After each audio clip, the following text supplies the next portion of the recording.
Let's focus this morning on what's happening in the national capital, where coronavirus cases are on the rise. Delhi has also recorded 50 new deaths. That's the highest in a single day so far.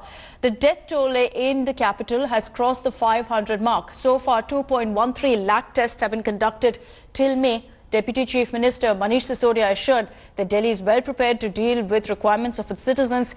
He also made it clear that the city is not in a condition to host patients of other states.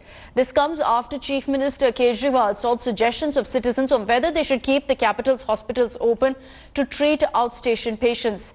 The opposition, however, is up in arms over the move. BJP MPs Manoj Tiwari and Gautam Gambhir questioned the Kejriwal government's preparedness and also slammed them for lying about Delhi's preparedness to the citizens.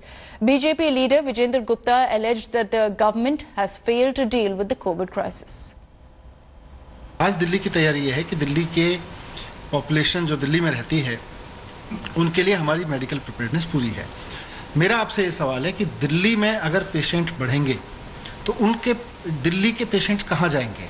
अगर पूरे देश भर से, क्योंकि national capital है, दिल्ली है, यहाँ की सुविधाएं अपने अलग तरीके की हैं। अब अगर यहाँ से 500 किलोमीटर से 1000 किलोमीटर दूर से भी पेशेंट्स यहाँ आएंगे तो फिर दिल्ली के लोगों को अगर कल हुआ, दिल्ली में रहने वाले को, वो हर एक राज्य से आके रह रहे हैं, कोई दिल्ली का कोई दिल्ली तो अपना कोई वो नहीं है।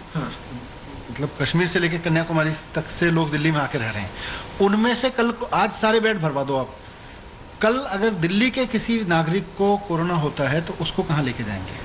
आपके पास क्योंकि प्रॉपर अरेंजमेंट्स नहीं है, आपने अस्पतालों में बेड उपलब्ध नहीं कराए, आपने दिल्ली के लोगों को इस पूरे जो महासंक्रमण काल में किसी भी प्रकार की सुविधा नहीं दी और आप ऊपर से टैक्स बढ़ाए जा रहे हैं, पैसा लिए जा रहे हैं और उसके बाद आप कहते हैं कि हमारे पास सैलरी देने के लिए पैसा नहीं है।